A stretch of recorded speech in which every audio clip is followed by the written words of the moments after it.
Panevėžio kultūros centro pastato modernizavimui skirta daugiau kaip 4 360 000 eurų parama. Investicija leis atnaujinti vieną svarbiausių miesto kultūros įstaigų, užtikrinti šiuolaikiškas sąlygas renginiams ir didinti Panevėžio patrauklumą tiek gyventojams, tiek svečiams.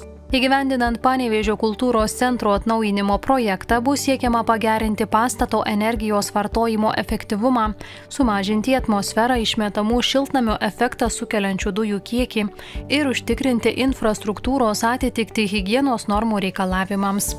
Projektą planuojama įgyvendinti iki 2029 metų rudens. Panevėžio miesto savivaldybė prisidės prie projekto finansavimo ir skirs ne mažiau kaip 50% tinkamų finansuoti išlaidų, kurios bus grąžinamos per neilgesnį kaip 10 metų laikotarpį po projekto įgyvendinimo. Tikimasi, kad atnaujintas centras taps naujų Panevėžio kultūrinio gyvenimo simboliu ir reikšmingai prisidės prie miesto gyventojų bei svečių gyvenimo kokybės gerinimo.